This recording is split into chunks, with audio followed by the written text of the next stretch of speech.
Me llamo Aurelio Navarro. Tengo 71 años y esta casa rancho en Meadowbrook, Texas, es el lugar donde aprendí que la familia no es la sangre.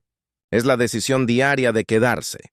El martes, mientras colaba el café, Iván Torres, mi yerno, entró con una sonrisa que no alcanzó los ojos y soltó la frase como quien deja caer un ladrillo sobre un vidrio. Tu casa es perfecta para mis padres. Se mudan mañana, no me gritó, no golpeó la mesa. Fue peor, habló como si yo fuera un trámite, como si mis 30 años criando a 47 niños fueran muebles viejos. Respiré hondo, le sostuve la mirada, y en vez de discutir sonreí, porque hay batallas que no se ganan con la voz, se ganan con la memoria. Presentación del daño. No solo intentaba sacarme de mi hogar, quería arrancar de raíz el corazón de una misión. Para Iván estos cuartos eran espacio desaprovechado. Para mí, cada pared es una página escrita a mano. En esta sala, Ana venció al insomnio de su adolescencia. En esta cocina, Marcos perdió el miedo a los hombres preparando panqueques. En el dormitorio principal, Patricia volvió a respirar sin dolor. Iván nunca vio eso. Veía a un anciano con un Honda 2007 y una casa demasiado grande. Ese martes decidió que mi vida cabía en una maleta y en un folleto de residencia. Sunset Gardens. Yo decidí otra cosa. No levanté la voz. No lloré. Caminé hasta el pasillo y pasé la mano por la pared de 47 fotos de graduación. Cada marco brilló como una medalla. Ahí estaban, batas, togas, birretes, anillos, sonrisas que nacieron en noches difíciles. Me detuve en la foto de Navidad, la de las camisetas que dicen Equipo Navarro. La casa es perfecta para mis padres, había dicho Iván. Yo pensé, la casa es perfecta para la familia que construimos. Volví a la mesa, tomé mi libreta y escribí 3 nombres. Primer número: Doctora Ana Beltrán, cirugía pediátrica, Centro Médico Infantil de Dallas. Hay sonidos que el tiempo no olvida. Cuando contestó, escuché a la niña de 13 años que llegó en silencio y se fue rompiendo récords. Papá, dime que estás bien. Estoy bien, hija. Necesito que estés aquí el sábado a las 8:30. No preguntó por qué. Solo dijo, voy con mi bata. Colgué y abrí la carpeta Familia Real. Adentro, tarjetas, cartas, diplomas como pequeñas luces de emergencia. Segundo número, Juez Marcos Salinas, Tribunal Federal. Cuando respondió, la autoridad viajó por el cable como un rayo. ¿Quién se metió con mi papá? Le conté en 2 frases. Intento de desalojo casa para la familia de verdad. Llegó tu abogado y tu hijo. Dijo que volaría el viernes y que traería un portafolio que pesa más que cualquier camión de mudanzas. Tomé aire. El café sabía distinto. Afuera, el viento movía los robles como si aplaudieran. Tercer número. Patricia Rentería, directora general. Ella aprendió en esta misma mesa a cuadrar presupuestos con monedas y libretas. Hoy mueve números que asustan. Papá, logística en marcha. Costa oeste, centro y este. Listado completo, por favor. Abrí mi licencia de acogida, la que amarra esta casa a su propósito, y la puse sobre la mesa, junto a la lista de llamadas. A las 8:30, repetí. Presencia familiar completa. Patricia respondió con su sonrisa de sala de juntas. El sábado tu calle parecerá un estacionamiento de Fortune 500. Volví a la sala. Iván seguía ahí, revisando horarios como si programara una entrega de muebles. Martes anuncio, viernes empaque, sábado desalojo. Cada sílaba suya pesaba, pero no más que un gracias. Papá de cualquiera de mis 47. Lo miré y pensé que la verdadera fuerza no hace ruido. Hay silencios que organizan ejércitos. ¿Entonces? Dijo. ¿Firmamos para Sunset Gardens? Yo guardé la libreta y respondí con la calma de quien ya encendió los motores. El sábado nos vemos, Iván. Caminé por la casa haciendo inventario de recuerdos que no caben en cajas. La marca de altura en el marco de la puerta. Los post-its con ecuaciones, el olor a madera de los bancos que lijamos en verano. En la habitación de huéspedes dormía Emma Chen, 8 años. Colocación de emergencia. Le acomodé la cobija y prometí en voz baja. Nadie tocará este puerto mientras yo respire. La licencia de acogida brilló en mi cartera como un escudo. Cuando cayó la tarde pasé por la iglesia. La hermana Henderson me detuvo con su ternura de siempre. Pastor, ¿pasa algo? Sonreí. No quería preocuparla. Quería sorprenderla. El sábado tendremos algo que agradecer, dije. De regreso, imprimí rótulos, revisé la entrada, despejé la acera. Si la sangre define apellidos, el compromiso define desfiles. Aquí desfilarían médicos, jueces, maestros, policías, soldados, ingenieros, hijos. Y ahora te hablo a ti, que estás mirando esta historia. Suscríbete y cuéntame desde qué ciudad nos ves. El sábado por la mañana entenderás por qué no discutí, por qué guardé silencio, por qué marqué 3 números. Verás la carpeta familia real, la pared de 47 fotos, mi licencia sobre la mesa y una calle entera convertida en estacionamiento de Fortune 500.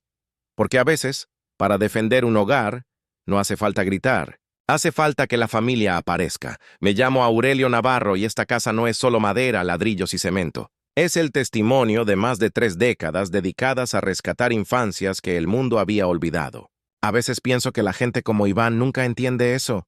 Me mira y solo ve a un anciano de 71 años con un Honda viejo y una sala demasiado amplia para un hombre solo. Pero lo que yo veo cada mañana son los rostros de 47 hijos que un día entraron por esta puerta sin rumbo y salieron con futuro. Iván Torres siempre fue educado en la superficie, pero frío en el fondo. Desde que se casó con Mariana, mi hija adoptiva, me dejó claro que no me veía como parte real de su familia. Cada vez que se hablaba de decisiones familiares, lanzaba frases como cuchillos envueltos en seda. No es como si fueras su padre biológico. Solo estabas ahí cuando te necesitaba. Nunca discutí. Lo dejé hablar. Porque hay hombres que confunden silencio con debilidad. Cuando me dijo que sus padres se mudarían mañana, noté su tono. No era una propuesta, era un dictado. Ya lo tenía todo armado. Camión reservado, cajas previstas, residencia asistida elegida para mí. Para él, yo ya estaba fuera del juego. Era solo cuestión de días. No contaba con algo que jamás supo ver. Esta no es una casa, es un ejército dormido. Lo observé mientras enumeraba sus planes con esa voz fría y meticulosa. No tenía ni idea de que cada rincón que él despreciaba como espacio desperdiciado había sido una trinchera. Aquí se libraron batallas contra el abandono, el miedo, la violencia. Aquí se enseñó a cocinar, a leer, a amar sin pedir permiso.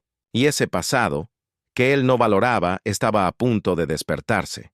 Mariana estaba en silencio cuando Iván soltó la bomba. Su mirada me lo dijo todo. Había escuchado 1000 comentarios hirientes. Pero ese día fue distinto. Fue la primera vez que entendió que su esposo no solo me despreciaba a mí, despreciaba el lazo que nos unía como padre e hija. Vi cómo su labio temblaba y bajaba la mirada. No había nada más que decir en ese instante. Yo me limité a apoyarme en el marco de la puerta. A veces, la respuesta más poderosa es una sonrisa tranquila. No porque no duela, sino porque cuando uno ha sobrevivido guerras más grandes que un desalojo, las palabras de un yerno arrogante no hacen temblar ni una madera de esta casa. Mientras él hablaba de decisiones prácticas y familia de verdad, yo veía otra escena en mi cabeza. La de 23 autos estacionados la Navidad pasada. Hijos venidos de todos los rincones del país. La risa llenando estas paredes. Esa imagen era más fuerte que su arrogancia. Él no tenía idea de a quién estaba empujando. Iván creía que yo estaba solo. Que mi edad, mi silencio y mi estilo de vida modesto eran señales de derrota. Pero no sabía que cada silencio mío escondía un nombre, un rostro, una historia. No sabía que mi aparente quietud es la calma de un viejo árbol con raíces profundas. Para él, esta casa era una oportunidad inmobiliaria para sus padres. Para mí es el refugio donde generaciones aprendieron que valen. Y si hay algo que uno defiende hasta el final, es el lugar que salvó a tantos. No con puños, no con gritos. Con familia. Esa noche no dormí con miedo. Dormí con propósito. Porque cuando alguien intenta arrebatarte lo que más amas, no necesitas promesas vacías. Solo necesitas recordar a quién tienes detrás. Y yo no tenía 71 años de debilidad. Tenía 47 razones para no ceder. La casa de Meadowbrook tiene 3 habitaciones, 2 baños, un pequeño jardín al frente y una cerca blanca que yo mismo pinté hace más de 20 años. A simple vista no parece gran cosa, pero para mí, cada tabla, cada grieta, cada muesca en la madera guarda una historia. No es solo un techo, es el único hogar que 47 niños conocieron como propio. Es el lugar donde lloraron por primera vez sin miedo y rieron sin permiso. Cuando Iván dijo, mis padres se mudan mañana, pensé en Ana Beltrán, la primera adolescente que llegó aquí. Tenía 13 años, un expediente de abandono y una mirada que no creía en nada. Hizo su tarea en esta sala durante 4 años, exactamente en la esquina que Iván ya había visualizado para los sillones reclinables de sus padres. Hoy, esa misma niña rota es cirujana pediátrica, y cada Navidad vuelve a esta casa para dar gracias por haber tenido una. También pensé en Marcos Salinas. Llegó con 9 años, temblando como un pájaro asustado. Dormía en los armarios al principio, convencido de que ningún hombre era seguro. Fue en esta cocina donde aprendió a hacer panqueques, donde me miró por primera vez sin miedo.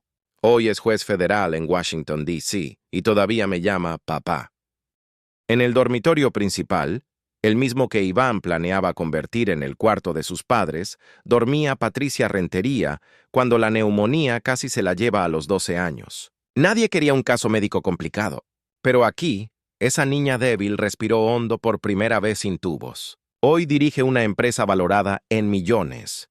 Cada rincón de esta casa es un recordatorio de que la sangre no hace familia. Lo hacen las manos que cargan, las voces que consuelan y los ojos que creen en ti cuando tú ya no puedes. Iván ve paredes. Yo veo un legado construido con noches en vela, platos compartidos y promesas cumplidas. Hace 3 meses llegó Emma Chen, 8 años, huérfana. La habitación que Iván llama cuarto de visitas es su refugio. Cada noche se acuesta con su osito viejo y me dice, «Buenas noches, abuelo Aurelio». Cuando escuché a Iván decir que sus padres necesitaban esa habitación, sentí un nudo en el pecho. No solo quería quitarme la casa, quería borrar la única seguridad de una niña que acaba de perderlo todo. Además de los recuerdos emocionales, hay algo que Iván ignora. La licencia de acogida está legalmente vinculada a esta dirección. Si pierdo la casa, pierdo esa licencia. Y si pierdo la licencia, decenas de niños que podrían encontrar aquí un refugio perderían su oportunidad. No se trata solo de mí, se trata de todos los que vienen detrás. He vivido lo suficiente para saber que no todos los hogares son casas, y no todas las casas son hogares. Aquí, un viejo Honda, muebles sencillos y un comedor largo bastaron para armar un ejército de vidas transformadas. Iván no lo entiende porque solo ve el valor en ladrillos, no en lo que esos ladrillos protegieron. Hay casas que se heredan por escritura. Esta se hereda por gratitud. Ninguno de mis hijos es de sangre, pero todos dejaron algo aquí. Una risa, una marca en la pared, una promesa de volver. Cuando camino por el pasillo y veo sus fotos, sé que esta batalla no es solo mía, es de todos ellos. Por eso, cuando Iván habla de espacio desaprovechado, yo pienso en un refugio que salvó vidas. Esta casa no está vacía, está llena de historias.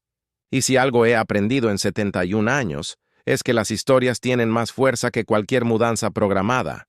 Él no lo sabe todavía, pero está a punto de descubrirlo. Era domingo al mediodía cuando Iván Torres decidió que era buen momento para clavar el cuchillo. Había preparado la escena como si fuera un contrato cerrado. Traje planchado, sonrisa de superioridad y una carpeta manila bajo el brazo. Mariana lo conocía mejor que nadie. Notó esa postura rígida, esa forma de golpear suavemente el pulgar sobre la mesa cuando se sentía en control. Yo me senté frente a él con mi taza de café, en silencio, observando cómo levantaba el telón de su obra maestra. «Papá», comenzó con ese tono forzado que usaba solo cuando necesitaba algo. Luego, sin respirar, giró hacia sus padres. «He estado hablando con Aurelio sobre su situación de vivienda». Mariana lo miró con los ojos muy abiertos. No habíamos hablado nada. Era la primera mentira de muchas. Iván abrió la carpeta como si estuviera presentando un plan de negocios. «Esta casa es demasiado grande para que la maneje solo una persona de su edad. Y mis padres necesitan un lugar estable para su retiro». Lidia y Rogelio, sus padres, se removieron incómodos en las sillas. No eran malas personas, solo cómplices silenciosos de la arrogancia de su hijo. Nunca me habían faltado al respeto, pero tampoco habían detenido su ambición. Iván continuó metódico. «He encontrado una excelente opción para él. Se llama Sunset Gardens. Está a 15 minutos de aquí. Comida incluida, actividades, asistencia médica. Lo tiene todo. Mariana lo interrumpió con un hilo de voz. Iván, no hemos hablado de esto. Él ni siquiera la miró. No hay nada que hablar, cariño. A veces, los adultos deben tomar decisiones difíciles, dijo como si me estuviera haciendo un favor. En su mente, ya todo estaba decidido. Mi padre se jubila el año que viene, agregó con ese tono tan práctico que helaba la sangre. Y cuando eso ocurra, se quedarán sin contrato de arrendamiento. Esta casa es perfecta para ellos. Ahí estaba la palabra maldita. Perfecta, la misma que había usado el martes. Papá, mamá, podrán tener una vida cómoda aquí. Aurelio estará bien cuidado. Todos ganamos. Todos, menos yo. Me incliné hacia atrás en la silla. No respondí. Quería escuchar hasta dónde llegaría. Él desplegó folletos brillantes sobre la mesa. Ancianos sonrientes jugando ajedrez, comedores compartidos, calendarios de bingo. En sus ojos había un brillo de triunfo. Para Iván, esto era una jugada cerrada. Para mí, solo acababa de firmar su sentencia moral. La mudanza está programada para el martes, dijo al final, cerrando la carpeta con un clic seco. Mariana jadeó. ¿Qué? Iván sonrió con calma. Ya lo arreglé todo. Camión de mudanzas confirmado, habitación reservada, documentos listos. Hizo una pausa para rematar. La casa se queda en la familia. La familia de verdad. Mariana palideció. Era como si una sombra pesada hubiera caído sobre ella. Iván no solo estaba tomando decisiones por mí, también estaba borrando su historia, negando lo que ella había sido. Porque al decir familia de verdad, también estaba diciendo que ella, mi hija adoptiva, no contaba. En ese instante, sentí una mezcla de rabia silenciosa y claridad absoluta. No era una simple discusión familiar. Era una declaración de guerra envuelta en palabras educadas. Y como todo hombre que ha librado batallas más grandes, no respondí con gritos. Solo tomé un sorbo de café. Lo miré a los ojos y le dije con calma. Entonces, nos vemos el sábado. Él sonrió como si ya hubiese ganado. Mariana bajó la mirada, rota por dentro. Pero lo que Iván no sabía es que mientras él celebraba una victoria, yo ya había puesto en marcha algo mucho más grande. Porque no estaba solo. Nunca lo estuve. La Iglesia Bautista de Meadowbrook ha sido mi segundo hogar durante más de 30 años. Fui pastor aquí, celebré bodas, bautizos, funerales y vigilias. La comunidad me ha visto en mis mejores y peores momentos. Es un lugar donde la palabra familia siempre ha tenido peso. Por eso, cuando Iván entró a ese salón comunal un miércoles por la noche, vestido con su mejor traje y acompañado de sus padres, entendí que había venido a dar un golpe de efecto. Estábamos en medio de la cena mensual. Las mesas estaban cubiertas con manteles blancos, y los hermanos de la congregación compartían guisos, pan casero y risas sencillas. Lidia y Rogelio nunca habían asistido a esos eventos, pero esa noche se sentaron como si fueran invitados de honor. Iván tenía en la mano esa misma carpeta manila y un aire de falsa compasión que me heló la sangre. «Atención a todos», dijo con voz firme, interrumpiendo la charla general. 40 y tantas personas levantaron la vista. Vi las caras familiares de hermanos que me habían acompañado en cada etapa de mi vida. El nuevo pastor, el hermano Williams, frunció el ceño. No era común que alguien pidiera la palabra así, sin previo aviso. Iván, sin vacilar, continuó. Esto es importante. Se trata de la situación de vivienda del hermano Aurelio. Un murmullo recorrió la sala. Nadie entendía de qué hablaba. Yo me quedé en silencio. Quería escucharlo. Quería que todos lo escucharan con claridad. Iván respiró hondo y adoptó ese tono suave, calculado, con el que habla alguien que quiere parecer héroe. Aurelio ha hecho mucho por esta comunidad. Pero ahora, necesita ayuda. Está solo, en una casa demasiado grande para él. Y mi familia quiere asegurarse de que esté bien cuidado. La hermana Henderson, que me conoce desde mis primeros años de pastorado, levantó la mano temblorosa. «Iván, ¿de qué estás hablando? Aurelio no parece necesitar ayuda». Iván sonrió con la condescendencia de quien cree que controla la narrativa. «Con respeto, hermana. Usted lo ve solo unas horas a la semana. Yo convivo con esta realidad todos los días. Ha llegado el momento de que la verdadera familia intervenga. Verdadera familia». Esa frase resonó como eco dentro de las paredes de la iglesia. Vi cómo Mariana, sentada a un costado, se encogía.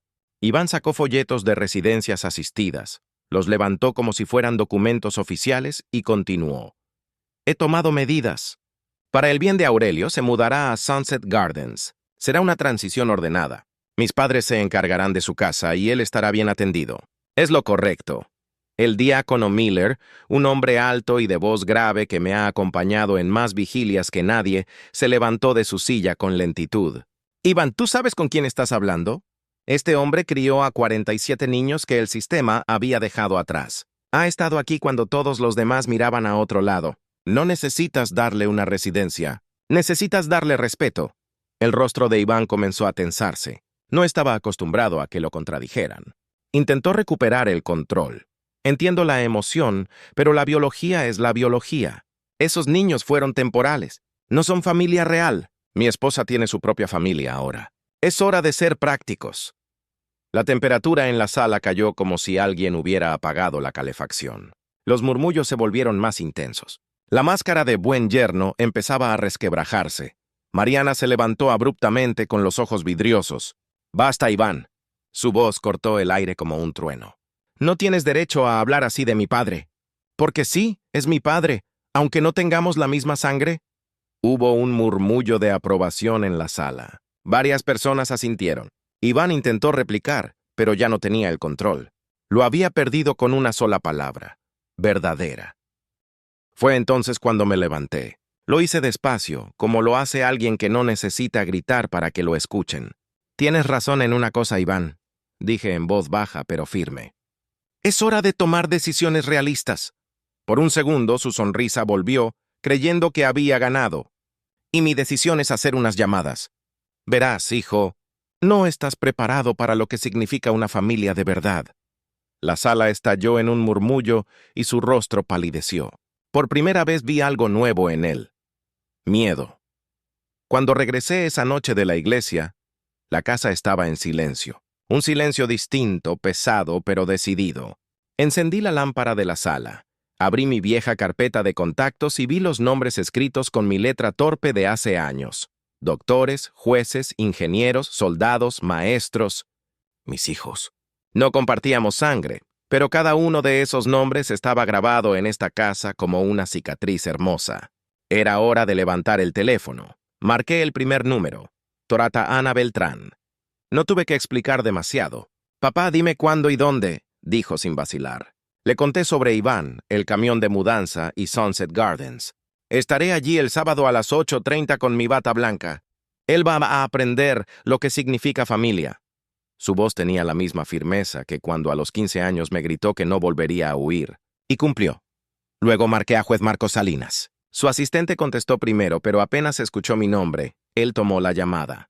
«¿Quién osa meterse contigo, viejo?», dijo con tono medio en broma y medio en furia contenida. Le conté todo. Voy a estar allí el viernes por la noche. Y no iré solo. Llevaré los documentos necesarios y la ley de nuestra parte. No era una amenaza, era una promesa jurídica. Después llamé a Patricia Rentería, la que un día lloraba por no entender álgebra y hoy dirige una empresa millonaria. «Papá», dijo con voz grave, «si ese hombre quiere guerra, tendrá logística». Me pidió una lista. ¿Quiénes podían venir? ¿Quiénes estaban cerca? ¿Quiénes podían moverse en menos de 48 horas? No hubo ni una sola vacilación. No era una reunión. Era una movilización. Las horas siguientes fueron un desfile de voces llenas de determinación. «Carlos Sosa, detective en Dallas. Llegaré temprano. Nadie se mete contigo». «Capitana Mariela Gómez, Fuerza Aérea. Despego el viernes. Formación lista. Doctor Esteban Muro, Seattle. Pido permiso urgente en el hospital. Si tú me diste un hogar, yo te devuelvo eso con presencia. Profesor Janet Ríos, Harvard. Tengo una conferencia». La cancelo. A medida que las llamadas avanzaban, una sensación cálida y poderosa me recorrió el pecho. No estaba pidiendo ayuda. Estaba convocando a mi familia. Esa misma familia que Iván había llamado temporal. Esos niños temporales ahora eran médicos, jueces, militares, ejecutivos. Y todos, sin excepción, me llamaban papá. Patricia organizó un grupo de coordinación. Ana lideraría la parte médica, Marcos la legal, Carlos la seguridad, Mariela la logística. Queremos estar formados en tu jardín antes de que el camión llegue, me dijo Patricia con esa voz que hacía temblar a sus juntas directivas. Era como ver a esos niños nuevamente en la mesa de la cocina, pero convertidos en fuerza real. Mariana me observaba desde el pasillo, con lágrimas corriéndole por el rostro. «Papá, no puedo creerlo», susurró. Yo sí, le respondí. Ellos no me deben nada. Yo los crié para que fueran libres. Pero el amor verdadero siempre regresa cuando importa. Cuando colgué la última llamada, miré mi lista de contactos tachada con tinta azul. Eran 47 nombres, 47 historias, 47 razones para no tener miedo. Esto ya no era una defensa personal. Era el reencuentro de una familia que no necesitaba papeles para unirse. El sábado no llegaría solo. Llegaríamos todos. Cerré la carpeta. Apagué la luz y me quedé un instante sentado en silencio, sintiendo como algo invisible, pero inmenso, se había puesto en marcha. Mientras Iván dormía creyendo que su plan estaba asegurado, yo ya había hecho las llamadas que moverían montañas. La verdadera familia no se convoca con gritos. Se convoca con amor y memoria. El viernes por la tarde, la brisa olía a tierra húmeda y bugambilias. Estaba sentado en mi porche, en la misma mecedora que usé por años para arrullar pesadillas ajenas, cuando escuché el primer motor detenerse frente a la casa. Era un sedán plateado. Ana Beltrán, con su bata blanca aún colgando de los hombros, bajó con la misma determinación con la que entró aquí hace 20 años, temblando por dentro, firme por fuera. Cuando me abrazó ya no era una adolescente con miedo. Era una cirujana decidida. «Papá, estoy aquí». 20 minutos después, un auto negro con placas federales se estacionó frente al buzón. Juez Marcos Salinas bajó con un portafolio en una mano y un abrazo en la otra. Tenía el mismo brillo en los ojos que aquella primera noche en que dejó de esconderse en los armarios. «Viejo, traje algo más poderoso que el camión de mudanzas. Traje la ley». Me reí por primera vez en toda la semana, y no fue el último. Patricia Rentería llegó en un SUV oscuro, con esa elegancia que intimida incluso a los empresarios más duros. En la cocina, dejó su maletín sobre la mesa donde aprendió a sumar con monedas de centavo. «Aquí crecimos», dijo mientras recorría las paredes con la mirada. «Aquí aprendimos a luchar».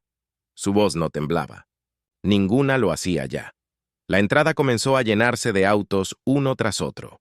Carlos Sosa, con su chaqueta de detective, saludando como quien llega a un operativo. Capitana Mariela Gómez, en uniforme impecable, saludando como si se tratara de un desfile militar. Doctor Esteban Muro con su esposa y sus 2 hijas gemelas que me abrazaron llamándome abuelito. La casa, que Iván llamó demasiado grande para un solo hombre, comenzaba a respirar otra vez. Mientras se acomodaban, las risas comenzaron a colarse entre las paredes, igual que hace años. En la cocina, Patricia recordaba cómo lloraba sobre sus cuadernos. En el pasillo, Marcos bromeaba sobre su miedo a dormir solo. Ana recorría la sala tocando los marcos de las fotos. Cada uno encontraba un pedazo de sí mismo ahí. Lo que Iván veía como espacio vacío era, para ellos, un altar invisible. No hubo necesidad de dar discursos. La estrategia nació de la memoria compartida. Patricia organizó a todos por grupos, legales, médicos, logísticos. Marcos se encargó de revisar cada aspecto jurídico de mi propiedad. Carlos planificó seguridad perimetral. Mariela cronometró horarios y posiciones. Era como ver un ejército ordenado. Nacido del amor, Mariana. De pie junto a mí, tenía lágrimas en los ojos. No de tristeza, sino de asombro. «Papá, todos vinieron», susurró. Yo asentí. «Claro que sí. La verdadera familia no espera una invitación. Aparece». Ella apretó mi mano con fuerza, como cuando era niña y no quería soltarme. Cuando el sol comenzó a bajar, mi entrada parecía la de una reunión familiar gigante. Autos estacionados de costa a costa, voces cruzándose, niños corriendo entre los adultos. Las fotos de mis hijos colgaban en la pared, pero esa noche no eran recuerdos. Eran presentes de carne y hueso. En medio de la organización, Ana levantó la voz. «El sábado no solo vamos a defender una casa, vamos a recordarle al mundo lo que esta casa significa». Todos asintieron. Nadie habló de pleitos, ni de violencia, ni de rabia, solo de mostrar quiénes somos. Y eso era más fuerte que cualquier abogado de Iván. Cuando se hizo de noche, varios se quedaron a dormir. Marcos en el sofá que un día fue su refugio. Patricia montó su portátil en la cocina. Ana durmió en su antigua habitación, ahora transformada en cuarto de visitas. Y yo, recostado en mi cama, escuché el murmullo de sus voces llenando la casa, igual que cuando eran niños. Cerré los ojos y pensé, Iván no sabe lo que le espera. No era un anciano solo. Era un padre rodeado de una familia completa. El amanecer del sábado llegó limpio, sin una nube en el cielo. El primer rayo de sol golpeó la cerca blanca del porche y bañó la fachada de la casa con una luz cálida. Me desperté antes de que sonara el despertador, no por ansiedad, sino porque sentía que algo grande estaba por suceder. Al mirar por la ventana, vi a Patricia en el jardín con su portátil y a Carlos revisando el perímetro con la concentración de un detective en servicio. En la cocina, Ana ya preparaba café para todos, con la misma naturalidad con la que hace años preparaba chocolate caliente después de sus pesadillas adolescentes. «Hoy es el día, papá», me dijo con una sonrisa tranquila. Su bata blanca colgaba sobre la silla como un estandarte. Cada rincón de la casa olía a unión, no a miedo. A las 7:30 comenzaron a llegar los últimos autos. 47 hijos. Cada uno estacionó frente a la casa como si supieran exactamente dónde ponerse. El sonido de las puertas cerrándose fue como un coro sincronizado. Nadie gritó, nadie corrió. Todos sabían lo que iban a hacer, como si hubieran ensayado esta escena toda la vida. A las 8:00 en punto, Capitana Mariela Gómez tomó el control de la logística. Asignó posiciones con voz firme. Médicos a la izquierda, legales en el centro, ejecutivos a la derecha. Personal de seguridad, marquen la entrada. Había algo casi solemne en cómo se movían. Cada paso era memoria hecha a estrategia. Marcos Salinas revisaba documentos legales en el capó de un coche negro. Patricia entregaba rótulos con nombres y cargos. Doctora Ana Beltrán, cirugía pediátrica, juez Marcos Salinas, Tribunal Federal, Cap. Mariela Gómez, Fuerza Aérea DET, Carlos Sosa, Policía de Dallas, Patricia Rentería, CO. Cada cartel era una historia que Iván jamás supo leer. La acera frente a la casa se transformó en una pasarela de poder discreto. Trajes, uniformes, batas blancas. Ninguno de ellos necesitaba levantar la voz para imponer respeto. Lo que los unía no era un apellido, era la gratitud. Cada uno de ellos se debía un pedazo de vida a esta casa. A las 8:30, el vecindario empezó a despertar. La señora Peterson, mi vecina de enfrente, salió al porche con la bata puesta y la boca abierta. Nunca había visto tantos autos de lujo juntos en una calle tan tranquila. «¿Qué está pasando, Aurelio?», me gritó desde el otro lado. Yo solo sonreí y respondí, «Familia, Mary, es familia». La formación final quedó lista en silencio. Nadie ensayó, pero todos sabían su lugar. Carlos revisó su reloj y asintió. Marcos cerró su portafolio. Patricia respiró hondo. Ana tomó mi mano y me susurró, «No estás solo. Nunca lo estuviste». Sentí como ese nudo que había tenido toda la semana simplemente desapareció. Desde mi ventana, vi algo que me estremeció. 47 personas alineadas, firmes pero serenas. Eran el eco de 3 décadas de amor sembrado. Eran mis hijos, mi ejército sin armas, mi familia elegida. Y frente a esa visión comprendí algo. Iván no solo subestimó a un viejo, subestimó el poder de lo que construí aquí. A las 8:57, mientras el murmullo del vecindario crecía, el rugido de un motor en la distancia anunció el comienzo. La camioneta de Iván doblaba la esquina. A 3 minutos de su llegada, todo estaba en su sitio. Yo en el porche, con mi camisa blanca planchada y la carpeta Familia Real bajo el brazo. Mi voz estaba tranquila, mi corazón firme. Este no era un desalojo. Era un reencuentro. A las 8:57 el murmullo del vecindario se hizo más denso. A lo lejos se escuchó el rugido de la camioneta de Iván doblando la esquina. Desde mi porche, vi cómo su rostro pasaba de la confianza a la confusión en cuestión de segundos. En lugar de la calle vacía que imaginaba, encontró un pasillo de autos de lujo estacionados ordenadamente. No había espacio libre. Tuvo que frenar a 3 cuadras de distancia. Caminó con paso vacilante, acompañado de Lidia y Rogelio, sus padres, que cargaban papeles y una carpeta de contrato de arrendamiento. Venían como si fueran a recoger una herencia segura, pero a medida que se acercaban, sus rostros iban cambiando. Frente a ellos había 47 adultos alineados, en silencio, con carteles colgando sobre sus pechos. Doctora Ana Beltrán. Cirugía pediátrica, Dallas. Juez Marcos Salinas. Tribunal Federal, Washington. CEO Patricia Rentería, California. La doctora Ana dio un paso al frente. Su voz, serena pero cortante, fue la primera en romper el silencio. Debe ser Iván Torres. Iván se quedó quieto. Abrió y cerró la boca como si le faltara aire. Soy Ana. Esta casa fue mi hogar durante 4 años. Y ese hombre señaló hacia mí. Es mi padre. Detrás de ella avanzó Marcos, con su portafolio negro bajo el brazo. Soy Marcos Salinas, juez federal. Se acomodó el saco con calma quirúrgica. Y estoy aquí para asegurarme de que ninguna ilegalidad ocurra hoy. Ninguna. Su tono no era agresivo. Era el de alguien que no necesita levantar la voz para imponer respeto. Patricia se unió a ellos. Traje impecable, cabello recogido, postura de mando. Patricia Rentería, CEO. Levantó su cartel con firmeza. Lo que ves no es un espectáculo. Es familia. La familia que él construyó. Y hoy todos estamos aquí. Uno por uno mis hijos comenzaron a presentarse. Médicos, ingenieros, abogados, maestros, militares, policías, empresarios. Cada presentación golpeaba a Iván como una ola silenciosa. No había gritos, no había amenazas, solo hechos. 47 adultos exitosos que alguna vez habían dormido bajo este techo. Los padres de Iván palidecieron. Lidia me miraba con los ojos grandes, como si recién entendiera la magnitud de lo que su hijo había pasado por alto. Rogelio apretaba los papeles de arrendamiento, pero sus manos temblaban. No sabían que estaban a punto de enfrentar un muro de gratitud y amor verdadero. Marcos abrió su portafolio.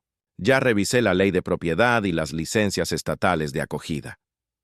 Miró directamente a Iván. No tienes derecho legal, moral ni humano para intentar desplazar a este hombre de su casa. Esta propiedad está protegida por la ley, por la comunidad y por nosotros. Patricia se acercó un paso más. Querías que tus padres tuvieran una casa perfecta, dijo con voz baja pero firme. Pero esta no es tu herencia. Este no es tu botín. Esta es la raíz de 47 historias que no borrarás con un camión de mudanza. Detrás de ella, la formación se mantuvo firme, inmóvil, poderosa. Iván tragó saliva intentando decir algo, pero las palabras se le atoraron en la garganta. Lo que vio frente a él no era un anciano indefenso. Era una familia completa, real y presente. Y por primera vez desde que lanzó su plan, entendió que no tenía el control. El choque frontal no necesitó gritos, solo presencia. El sonido de un motor pesado rompió la tensión. El camión de mudanza dobló la esquina de Meadowbrook Street, pero se detuvo en seco. No podía avanzar ni 20 metros. La calle estaba completamente bloqueada por la fila de autos de lujo y camionetas de mis hijos. El conductor bajó del vehículo confundido, mirando a Iván, que estaba petrificado frente a la formación. Por primera vez desde que todo comenzó, su plan perfecto tenía un agujero. La realidad. «Señor, no puedo pasar», gritó el conductor desde la cabina. Iván no respondió. Solo miraba la escena, como si tratara de entender cómo había perdido el control de algo que creía asegurado. Lidia y Rogelio, sus padres, se quedaron inmóviles, apretando los papeles que ya no valían nada frente a la fuerza silenciosa de 47 adultos que lo observaban. Ana fue la primera en dar un paso adelante. Su voz clara resonó como campana. «Iván, no estás desalojando a un anciano. Estás intentando borrar un legado». No hubo gritos. Su tono era tan firme que incluso el conductor bajó la cabeza. A su lado, Marcos levantó el portafolio y añadió: «Ilegalmente, no tienes absolutamente ningún derecho para hacerlo». Patricia se acercó con paso lento, cada palabra pesada como una piedra. «Lo que tú llamas una casa perfecta para tus padres es el hogar que nos salvó la vida a 47 personas». A cada sílaba, Iván daba medio paso atrás. Su postura de mando se derrumbaba como un castillo de arena frente a la marea. La multitud de hijos no gritaba ni coreaba. Simplemente estaban de pie, con sus nombres, títulos y rostros firmes. Esa fue la verdadera fuerza, la presencia. El conductor se acercó a Iván con una hoja en la mano. «Señor, ¿qué hacemos?» La voz de Iván tembló. «Reprograma». Fue apenas un susurro. «¿Perdón?», preguntó el conductor. «Cancela todo», dijo más fuerte con los ojos clavados en el suelo. Lidia bajó la mirada. Rogelio exhaló por la nariz abatido. Habían creído en el plan de su hijo, pero lo que tenían enfrente no era una discusión. Era una familia completa recordándoles que no todo se compra, ni se hereda, ni se toma por la fuerza. Era un muro de amor y respeto. Iván se giró lentamente hacia mí. Yo seguía en mi porche, sin moverme, con la carpeta Familia Real bajo el brazo. No dije una sola palabra. No tenía que hacerlo. Cada mirada a su alrededor le gritaba una verdad que no podía ignorar. Perdió. Patricia se cruzó de brazos. Marcos guardó el portafolio y Ana volvió a su lugar. Nadie celebró, nadie se burló. Porque esto no se trataba de humillarlo. Se trataba de proteger lo que era nuestro. Fue una derrota pública, sí, pero no provocada por fuerza, sino por algo mucho más fuerte: unidad. Los vecinos comenzaron a salir de sus casas. Algunos grababan con sus teléfonos, otros simplemente observaban en silencio. Las imágenes de 47 hijos defendiendo a su padre adoptivo no tardarían en recorrer todo el vecindario. La historia se estaba escribiendo ahí mismo, sobre el asfalto caliente de Meadowbrook Street. Iván cerró los ojos y bajó la cabeza. Ya no era el hombre altivo que entró el martes anunciando mudanzas. Era solo un hombre enfrentado a su propio error, desarmado frente a lo que nunca entendió. La verdadera familia no se impone, se construye. Y esta ya estaba construida, mucho antes de que él apareciera. La noticia se esparció por Meadowbrook como pólvora seca. Nadie necesitó un noticiero. Bastó el murmullo de los vecinos, los teléfonos grabando y la imagen imposible de una calle llena de autos y 47 personas alineadas frente a una casa. Lo que Iván había planeado como una mudanza rápida terminó siendo una escena que nadie en el vecindario olvidaría. Su derrota no fue privada, fue vista por todos. Al día siguiente, su jefe, Rogelio Torres, su propio padre, lo llamó a la oficina. No con orgullo, sino con decepción. La empresa familiar dependía en parte de contratos comunitarios, entre ellos el de renovación de la Iglesia Bautista. Cuando los líderes de la congregación se enteraron de cómo había intentado desalojar a Aurelio, el contrato se canceló en cuestión de horas. Casi $250,000 en pérdidas. Rogelio, con voz quebrada, le entregó una carta de despido. «No puedo permitir que alguien que hizo esto represente a nuestra empresa». Fue la primera vez que Iván no tuvo nada que decir. El hombre que llegó a mi casa creyendo que podía arrebatarme mi vida, ahora perdía la suya tal como la conocía. La presión no terminó ahí. Mariana, mi hija, no soportó la humillación pública ni la frialdad de su esposo. «Intentaste borrar a mi padre, Iván. No solo lo que él me dio a mí, sino lo que le dio a 47 personas». Sus palabras fueron firmes, sin lágrimas esta vez. 2 semanas después firmó los papeles de separación. No hubo pelea. Solo un silencio definitivo. La historia se volvió viral. Alguien del vecindario subió un video de la mañana del sábado a las redes sociales. El camión de mudanza bloqueado, los hijos presentándose con sus nombres y cargos, Iván quedándose sin palabras. En menos de 24 horas, el video superó 50,000 reproducciones y miles de comentarios. Así es como se ve una familia de verdad. Este hombre es un héroe. No subestimen a un padre que crió con amor. Mientras tanto, la iglesia me llamó para organizar un evento de apoyo. 3 familias nuevas comenzaron el proceso para obtener licencias de acogida. En menos de un mes, el Fondo Comunitario de Hogares de Acogida había recibido donaciones que superaban los $100,000. Emma Chen, la pequeña que dormía en la habitación de visitas, fue adoptada oficialmente 4 meses después. Se convirtió en mi hija número 48. Iván intentó rehacer su vida en otro lugar, pero su nombre ya estaba asociado a la historia. Los buscadores lo mostraban junto al video viral. Donde antes había soberbia, ahora solo quedaban las consecuencias de subestimar un lazo que nunca comprendió.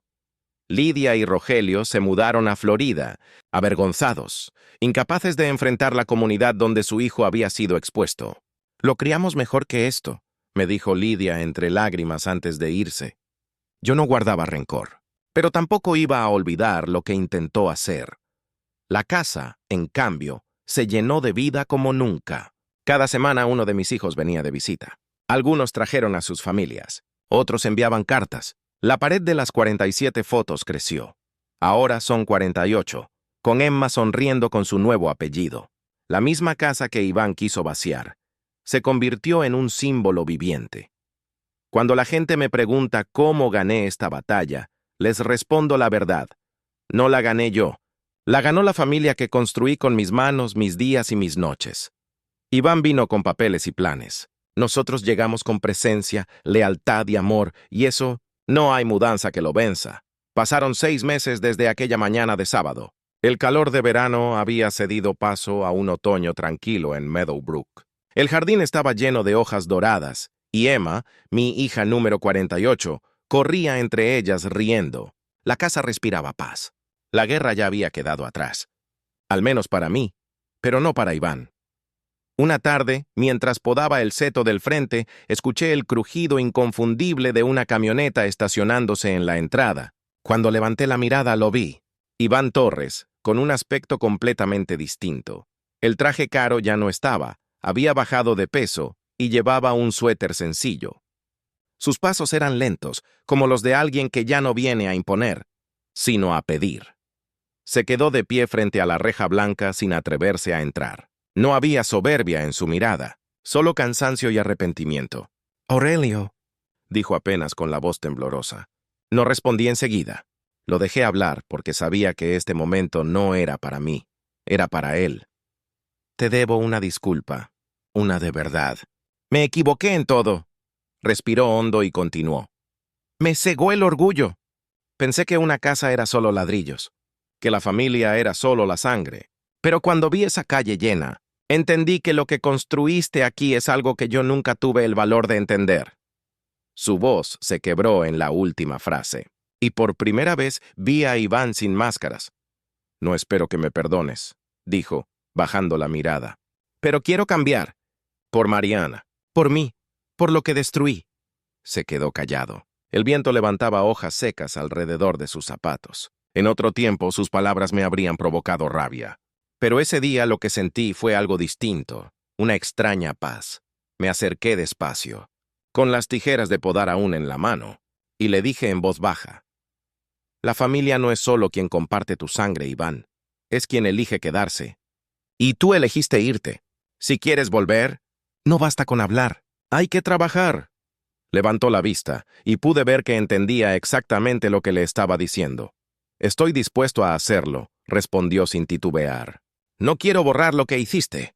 Quiero ganarme un lugar si todavía hay uno para mí». Lo miré largo rato. No había garantías ni promesas vacías, solo la posibilidad de un camino. «El perdón no es un regalo barato», le dije. «Es algo que se construye paso a paso, como esta casa. Si de verdad quieres cambiar, no tendrás mi confianza de inmediato, pero tendrás la oportunidad de ganártela». Asintió en silencio, con los ojos húmedos. Emma salió corriendo del jardín y se escondió detrás de mis piernas, curiosa. Iván se agachó un poco y le sonrió con timidez. Ella no sabía nada de la historia, solo vio a un hombre triste y cansado. En ese instante entendí algo. La redención no borra el pasado, pero puede escribir un nuevo capítulo. Esa tarde no hubo abrazos ni reconciliaciones teatrales. Solo un apretón de manos, sencillo y honesto. El mismo porche donde intentó arrebatarme mi vida, ahora lo recibía con otra oportunidad. Porque así es la verdadera familia, firme cuando hay que luchar, pero capaz de perdonar cuando hay arrepentimiento real. El sol caía sobre Meadowbrook cuando cerré la reja de mi casa, el mismo lugar donde 6 meses atrás se había librado una batalla silenciosa. Hoy era simplemente mi hogar. Emma reía en el columpio improvisado. Mariana hablaba con Ana por videollamada y yo observaba en silencio. La calle estaba tranquila, pero en mi memoria todavía resonaban los pasos sincronizados de 47 hijos llegando a defenderme.